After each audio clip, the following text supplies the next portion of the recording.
Hello, Bungee team. Welcome. Hey folks, I'm glad to be here. It, Approve, that's you. Yep, that's right. Nice. And we're still waiting for Rishad. Yep, I've pinged him. He'll be joining. He should be here. Okay, nice. Where are you calling from today? I am in India right now. How about yourself? Lovely. I'm in South Korea. It's like abnormally really cold. I'm not sure if you guys are experiencing the same thing, but really slow start to summer for us. It's pretty hot here already. Okay, so nothing out of the ordinary, maybe for you. Oh, nothing. Yeah. I see Rashad is here, so I'll invite you to speak. Nice to be here. Great. Oh, great. Thank you guys so much for joining. I'm really excited to talk about Bungee and to get in. You guys are our first guests of our aggregator campaign. Actually, yeah, a lot of interesting topics that we can go into. I think, especially with the Li-Fi's newsletter, they kind of talk a lot about aggregators sort of taking over the space, like how we've seen in like the hotel industry, for example, or like entertainment industry with Netflix, etc. So yeah, really excited to chat with you guys and hear about the future of aggregation.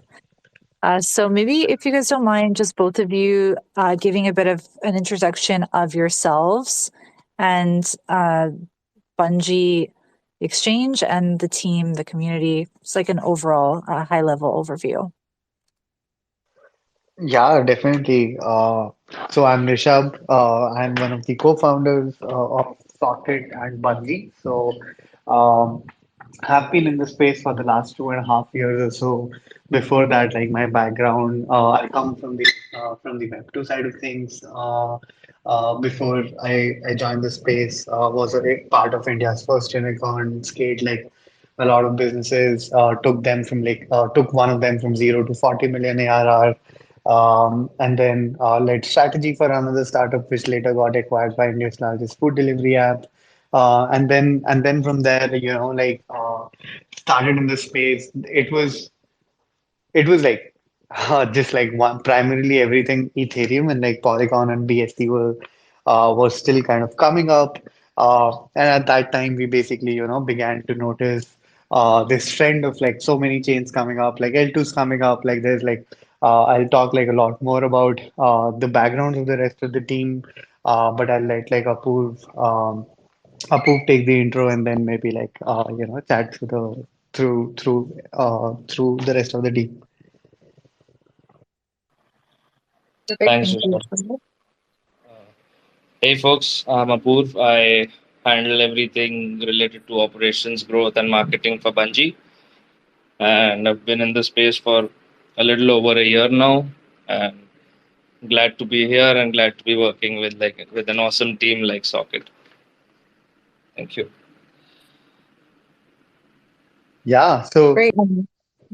Yeah, go ahead. We'd love to know what yeah, is Bungee, what is Socket, like sort of how are they related as well. It's probably interesting for people who don't know. yeah, definitely. Um, so Socket is basically this infrastructure, right? Like, which basically is so Socket is like a protocol where which can be used to transfer assets and messages across these different chains, right? So if you want to, for example, if you are on chain A and you want to do a transaction which involves multiple chains, right? So, for example, you want to do something like, hey, unstake my funds from Aave on Arbitrum and then go to Polygon and then swap and then deposit into Compound, for example, right? All of this can basically be done in one single transaction using Socket, right? That's like the Socket protocol. Bungee is basically one of the first applications that is built on top of Socket, right? It basically started as a way to showcase the power of Socket, to be honest, but then over time it gained so much love and traction from the whole community that we basically continued like a lot of development on it, and now like our goal with Bungee is simply to offer the best bridging experience ever, right? Like for everyone. So if anyone wants to basically move from chain A to chain B, what Bungee does is basically acts like a bridge aggregator for them, where it basically provides the most efficient way to allow you to swap across chains, right? Like, so you want to go from token A on chain X to token B on chain Y. Bungee will basically search through all of these different bridges out there and also like compose DEX liquidity on top of the bridges to basically find the best way for the user to basically go from this token to the other token on the other chain, right? Like so, that's like in a nutshell what Bungee is and like how it is how it's related to Socket. So how much longer after like Socket started did Bungee launch? Yeah, it started very quickly. Like I think it started like because we wanted to showcase our early customers. For example, like if you go to Zapper or Zerion or Coinbase wallet and like a lot more other folks, everyone is using Socket under the hood, right? So we were actually like demoing, like Bungee basically kind of like was built to demo our API, right? And then we released it to the community, and yeah, rest is its history. And like in this like last, I think 1.5 years, like Bungee has processed more than like $2 billion in volume across the different like across 12 chains. Uh, we've basically um, processed more than like 1 million transactions there. We have like currently we are like the second largest bridge out there. Like we process more than 35,000 transactions at a daily basis. And yeah, and like there's like this feature called Refuel, which like users absolutely love, which in itself can be basically does like a lot more transactions, like than like a lot of like protocols out there in itself. So yeah. Well, actually, that was one of my questions was for those who don't know what refuel is, like, how does refuel work? Which is refuel is a feature of Bungee, and we Yeah. want to know like how can we take advantage of refuel, and how is that really special compared to other aggregators out there? Yeah, definitely. So here's here's a simple problem statement, right? Like so a lot of users uh as we basically more and more users were coming on to Bungee and like going through this awesome bridging experience, they still had one problem that was not solved for them, right? And that problem was so L2s have been new for a long time, right? Like 99% of liquidity and users still exists outside of these L2s, right? So a lot of these users are coming to this L2 and like coming even like bridging for the first time, right? And as they do so, so what they do is they typically have USDC, for example. I'll bridge my USDC from Ethereum to Arbitrum and suddenly realize that, hey, I can't do anything with my USDC because I don't have any ETH there, right? And the solution to that earlier was like searching for a faucet, searching for like going to a centralized exchange or just bridging it again, right? Like somehow, right? Which was obviously very, very messy. So Refuel basically just started off as this this simple public good, basically, from socket side to essentially solve this user's problem, right? Like, so what Refuel basically allows you to do is when you are bridging from chain A to chain B, you can basically get the native token on the destination chain or the gas on the destination chain within the bridging transaction itself, right? Like you can um, directly use refuel in the bridging tab as well, in a different tab on Bungee as well. But the underlying mechanism is simply that you can basically give let's say $5 worth of Matic on Polygon and get $5 worth of ETH on Optimism to basically be able to so that you're never basically stuck out of gas on any chain ever, right? So yeah, that's like the simplest sort of an explanation for refuel. And yeah, and like again, right, refuel is like a very, very popular feature. Like we are doing like more than 35, seeing like more than 30,000 refuels at a daily basis, specifically to like a lot of these EK chains yeah, in the last few weeks, which has been like really, really crazy. We have been like working behind the scenes 24/7 to basically manage refuel and like keep refuel as going on as a service. Well, yeah, that's such an incredible solution because that is a massive pain point in the bridging space. So, yeah, really cool solution that you guys have there. And I think everyone who didn't know about Refuel is now really excited to use Bungee for their next bridge.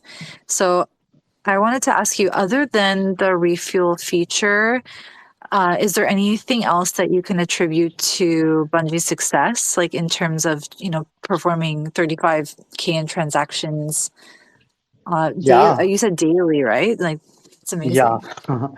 yeah, thank you.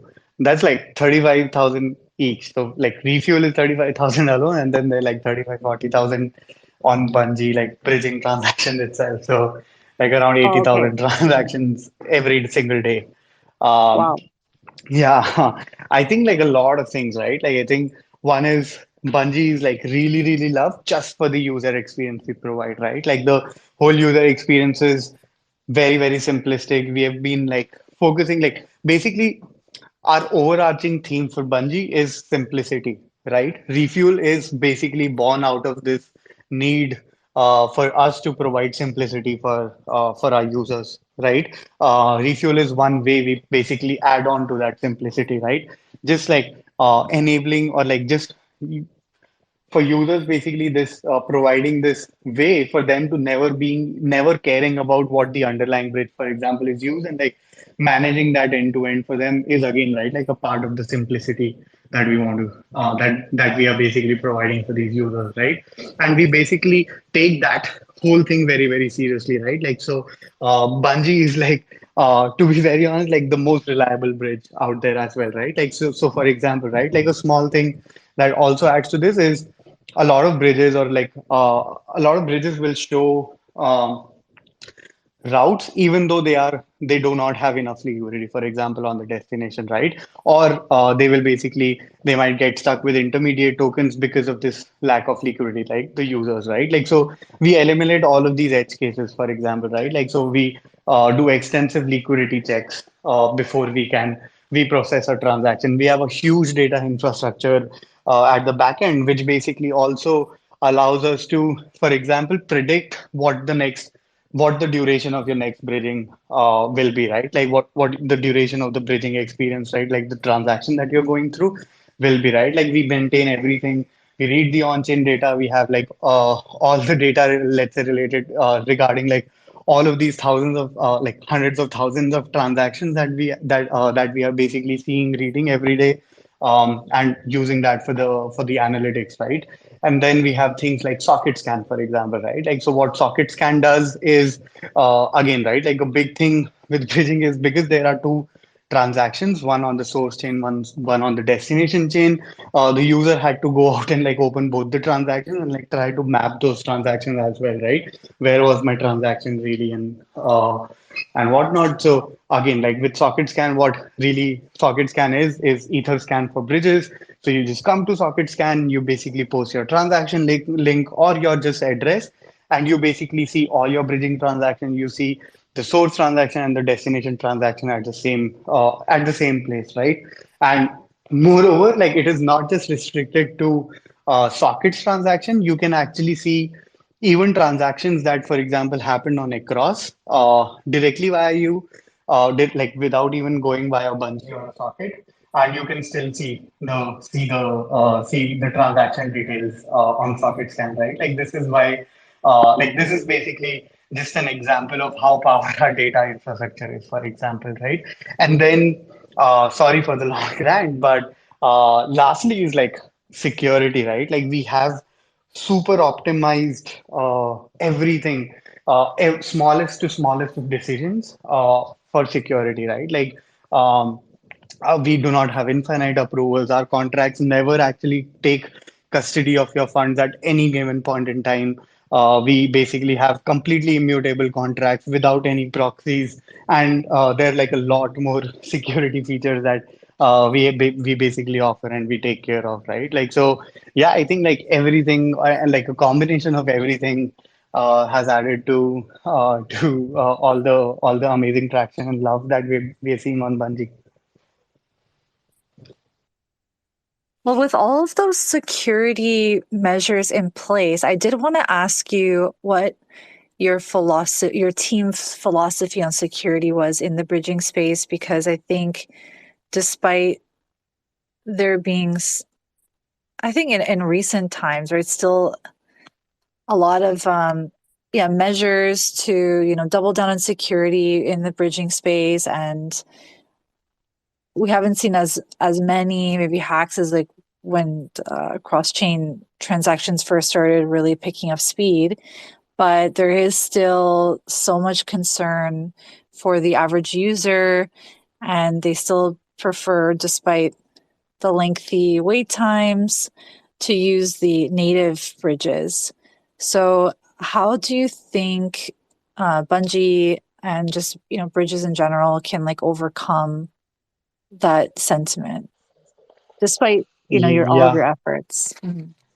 yeah, absolutely. I think like just from our perspective, right? Like when we think about security, first of all, we break it down into two components, right? Like things which are in sockets control. So as an aggregator, let's say on Bungee, the kind of security trade-offs or the security decisions that we need to make. And then the other element is basically the underlying bridges, right? Like that basically the funds actually get bridged via, right? And both have different kind of securities, right? Like so, while I touched upon the first aspect of it, right? Like we have architecture where like the user like basically we can be as trustless as possible for the user from an aggregator point of view, right? Like, but the user always will touch the underlying bridge and the security properties associated to it, right? Uh, so specifically on the second point, right? Like on the security of underlying bridges, um, the model internally that we have is it's all trade-offs, right? Like so, what I really mean is all bridges. Basically, there are so many different designs of bridges, right? Like the design space is huge, but different designs basically optimize for different things, right? Like so, for example, obviously native bridges are the most secure bridges, right? But obviously there is a limitation to these native bridges um, in terms of extensibility, such that they don't support more than Ethereum and let's say the L2 that the native bridge is of, and do not also basically have these like longer, like specifically for optimistic rollups, like longer wait periods to basically withdraw your funds, right? And so designs like across, for example, help with like basically optimize a lot for security, right? And which is really amazing, right? Like so, I think that is like basically leveraging on native bridges as much as possible is the best possible way to build secure bridges, right? Then there is like there are more design spaces which might optimize for example, more which might be more latency optimized, right? Like or which might be more cost optimized, right? Like at a certain trade-off, right? Like trade-off of security, trade-off of like whatever that those other elements might be, right? Like so ultimately it's all trade-off. And what we basically do at Bungee is essentially be very, very frank about or very, very transparent about the trade-offs that people are making while choosing any XYZ bridge, right? Like, so that's like our role with Bungee, where we show, let's say, hey, this is the maximum output route. This is like the fastest route. Very soon we'll have like the most secure route as well with security score. So yeah, like for us, like it's all about trade-offs. And I guess no time like the present to tell everyone here that we will be diving even deeper into a security topic with us with Bungee team and with DeFi Spot tomorrow at the same time. So thank you for a bit of the preview about this topic. And yeah, we'll save the rest of the details for tomorrow. But my next question was how how your team goes about with integrations to new chains. I know a lot of people, of course, surely in this audience as well, are really excited for ZK Sync era. So how are those integrations going? And like how what is like the ease of integrations for an aggregator? Just trying to think compared to individual bridge. Yeah. So we are already live on ZK EVMs, by the way, like ZK Sync era as well as ZK EVM, Polygon ZK EVM, and have been seeing like a lot of liquidity move to ZKs right now. Uh, but yeah, I think from an integration or like from enabling new chains perspective, right? I think one of the things that basically also come up as a part of being an aggregator, which is like which might not be that great, is just the dependency for underlying bridges, right? Again, so when I say dependency, what I really mean is, let's say, for us to enable this XYZ chain, we need some particular bridges to be live there. One is that. And then second, we also need liquidity on those bridges. So for example, um, while ZK Sync is like being handled pretty well right now because there is enough liquidity, some bridges on ZK EVM earlier, right, like very early on, did not have enough liquidity, and so there was like it was difficult for us to manage like a lot of user volume coming there, right? Like a lot of there was like a lot of user demand, but not enough liquidity. But now over time, the enough liquidity has come into the system, so a lot of users can comfortably come in, right? Like so from our end, that is like bridge dependency is obviously one issue.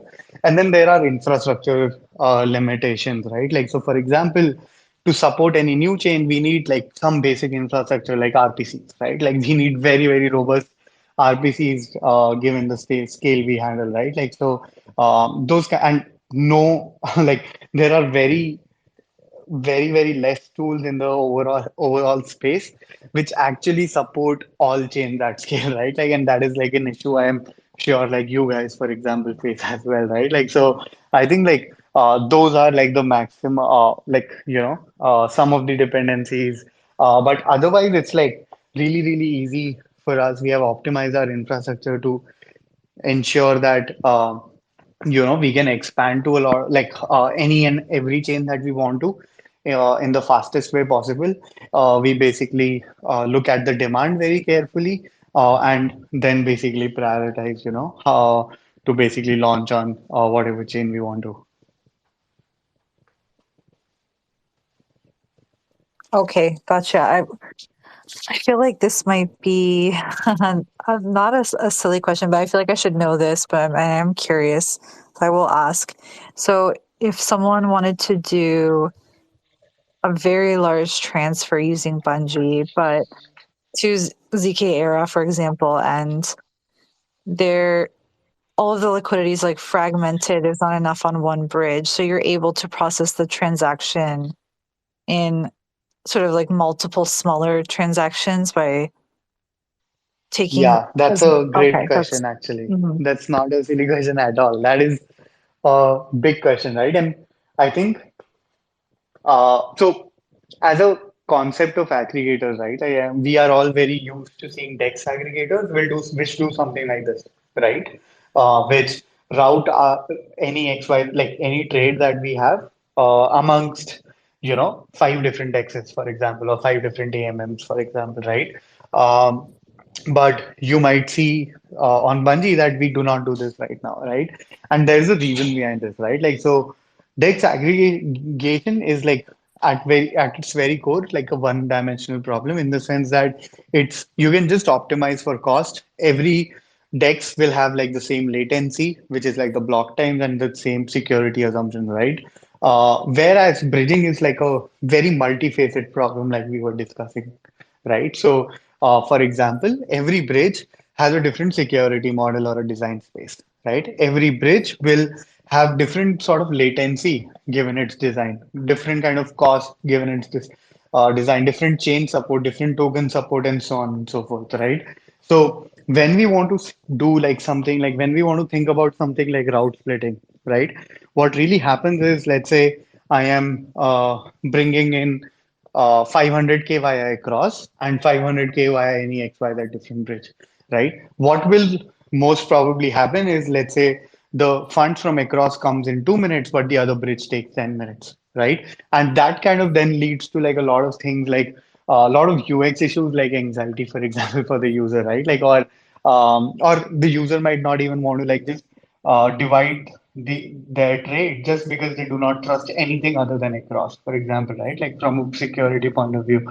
So these kind of things make this tricky to do route splitting with bridges, but definitely this is the end goal, right? Like handling this in the most seamless way possible, and this is why we are bringing in products like bringing in things like bridge protection, right? Like which basically um, allow us to handle like reliability of bridging guarantee reliability of bridging transactions, and in certain. So I can like talk more about bridge protection in a bit, but yeah, I'll take a pause here. Okay, great. I'm glad that wasn't. I thought that was a question that everyone knew the answer to, but I'm glad I wasn't the only one. Thank you for answering that. And yeah, that's like way more complicated than I expected. So, okay, the next question was about, yeah, more so about like marketing, and I wanted to know like what was the challenges with building a brand and community, which your team at Bungee has done extremely well. But it's just an interesting concept because you're building a brand off of recommending other brands. So just curious, like if you've noticed any sort of differences in building a community around that business model versus like an individual protocol. Yeah, I think from a brand point of view, right? Like how I think and like how we all think about Bungie as a brand is not so basically here's the thing, right? Like brand so what we are really doing for users is allowing them to bridge across chains in the best way possible, right? In the simplest way possible. And everything basically that we do is towards this goal, right? Making bridging simple, right? And making people like this fall in love with bridging, right? Um, and the brand is about just this, right? So everyone in the community, like we have a great community, right? Like you mentioned, right?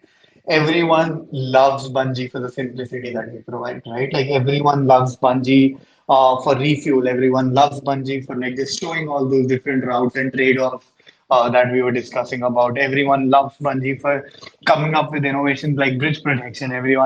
So our brand is basically the simplicity that we bring in, like the overall bridging experience, right? Like the simplicity that we bring in, let's say while basically doing, support for the users, right? Like while providing like whatever support might be needed.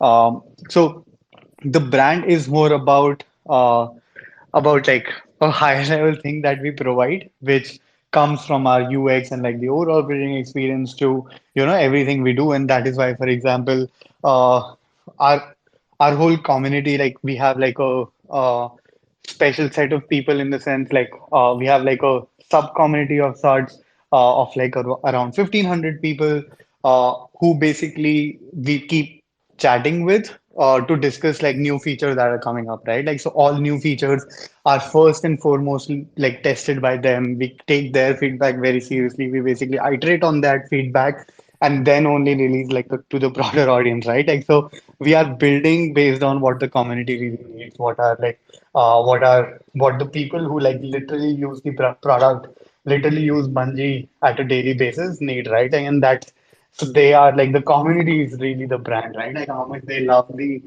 product is what our brand is. Wow. So Yeah, I'm trying to think from like the community standpoint too. Like, is it pretty much the same, or are you noticing any difference in terms of like loyalty to aggregators versus loyalty to individual bridges or loyalty to individual dexes for another comparison? Yeah, I think it's more about having different communities in itself. Yes, there are like obviously different kinds of communities, right? Like, so for example, like if I think about across community, like the most important thing for the across community would be, in my opinion, like just trustlessness, right? Like the trustlessness guarantees that come with across, right? But with Bungee, it's simplicity, right? So the community is basically aligned with different value props that different bridges or bridge aggregators will provide, right? Like so ultimately what like I think is everyone basically that aligns to those kind of core goals, which are basically core to your product, core to your, core to respective philosophies of the product. Um, Basically similar communities align around those, if that makes sense. Well, it makes perfect sense. And yeah, definitely Bungee, that does align because when I do think of Bungee, I do think of simplicity and yeah, user friendliness. So that makes sense. And glad to hear that across is synonymous a bit with trustlessness. We love that. So actually, that goes really well into my next question, which is which integrated bridge is your favorite and why is it across? Yeah, I think first and foremost thing that I love about Across is just the team, right? Like to be just out of the just the first thing, right? Like so I've been like chatting with like the whole team for I think like the last 1.5 years or something. Back when I think Across was like not even a concept, I was chatting with like the team which was like UMA team basically at that point in time, and they were like thinking about across, and from that point in time, like have been, huge, huge believers in what across is doing and like the mission that the whole team, you guys are basically building towards. So that is number one for me for sure. And then second is also the trustlessness aspect, right? Like so, I personally, again, right, like there is nothing more secure and nothing more robust than the native bridges in itself, right? Um, the fact that you guys are like using native bridges specifically or rely on native bridges under the hood and then have like a model which is much more capital efficient, right? Like is one of the most capital efficient models using these native bridges is like really phenomenal, and that is why we see, for example, for a lot of large amounts across is like, for example, across his routes being available in like one of the top routes, when bridging across these different chains, right? I think these two and like the fact that I got a good airdrop, I think all of these reasons. Oh yeah, that's so funny. The airdrop was a bit before my time, but yeah, thanks for saying all Yeah. those lovely things. Hopefully, we can get to ZK era quick, so that we can pick up some more of that. You were saying a lot of liquidity is going over to the ZK VM, so we want to capitalize on that as well. And yeah, I just wanted to say for everyone who's like joining a bit later, if you missed out, Bungee has an incredible feature called Refuel, which allows you to send the native token to your destination chain. So you have gas on that chain, so you don't have to do like a separate bridge or try to use a fiat on ramp, which is, yeah, just a phenomenal solution to a pain point that we all have in our bridging experience. So the last question I wanted to ask was more of a personal question for both of our Bungee guests. So for Rishab and Apurva, just so we can get to know the team better and yourselves better, was there any meme coin you've purchased recently, or did you ever have an accident in crypto? Something that you're like, kind of like a fun anecdote that you're willing to admit from your experience in this industry? Because it's a wild ride. We want to know. Yeah, definitely. I think. on my end, while I hate to admit it, but like I think I literally bought Om and Stake Dome at the last minute, like at the minute or like few minutes before it actually started to like go down and like crash as bad like as we all know the history. So I think like that's like the biggest crypto sort of a you know something that I got caught in the middle of and like lost a lot of money. Oh, yeah, we've all been there. It's like, Yeah. CT tells you like you're so much gives you so much FOMO for not getting in on things, and then you get in on it, and it's always way too late, and you just get wrecked. Yeah. But yeah, Yeah, my friends have basically taken this indication whenever I am getting into some market or like I'm starting to trade something, they get out of it or they short it. So if that's any indication. okay, we'll be waiting for your tweets. That'll be our short signal. What about Apurva? Anything from your side? I have got burned a lot on NFTs, like when they started picking up, and I like thought about it a lot and almost decided not to ape in, but like ended up aping in anyways. And yeah, you all know how that went and how it's still going. So yeah, that happened. But like I can definitely corroborate Rishabh's story. Whenever Mhm. he decides to buy something, that's when we exit. So be on the lookout, guys. Well, NFT Fi seems to be like picking up a lot with like Blur and the different NFT lending protocols seem to be, I don't know, picking up steam. So hopefully the floor prices kind of go along with that market excitement over there. So rooting for you and your NFTs to go back to its original price. Yeah, you should tell us about a story as well. Oh, I feel like mine's so embarrassing. It was Yeah, what was I that? think it's yeah, go Okay, I'll ahead, just sorry. tell it. So there was this coworker of mine who kept telling me that like one of his biggest holdings was XRP, and for whatever reason I was like, I never want to hold that. Like I'm never holding Ripple, no way. And then there was like all these rumors that I don't know, it was like the US government was going to, or several banks were going to start using it, and so I'm like, okay, fine, I'll buy it. And then of course it crashed. And I was like, I just still to this day, it's so hard to admit it that I ever held Ripple. So that's my embarrassing one. Yeah. Never sell the news. Why did I listen to Yeah. Whenever we hear it on the news, it's already too late. Yes, already too late. And then, that didn't end up being true. So I don't know. I'm sure Ripple team is great and all, but for whatever reason, I just didn't want to ever hold it. But here we are. So that's Yeah. yeah, good stories, good powwow. I guess we all got to share it. It doesn't matter, you're right, if you're a founder or on a team, a contributor, or just a crypto holder. Like everyone has their fair share of stories. So yeah, thanks for sharing that. We're so glad that we got to know yourselves better, like individually, and we got to hear about like why Bungee is has such a competitive edge in the aggregator space. And we look forward to hosting some of your team again tomorrow for a tackling aggregator security panel that will be with several other guests. I believe DeFi Spot will be joining as well. And for anyone who's interested, we've been doing a lot of wallet seed phrase games where we give out some clues so you can try to hack our wallet that we fund. I think the first one was 500 USDT, second one was 100. We're going to do one that is socket slash bungee specific. So that will be revealed. The first clue will be revealed in our community call on Thursday. That's at Thursday. What time would that be? I'm trying to think. UTC.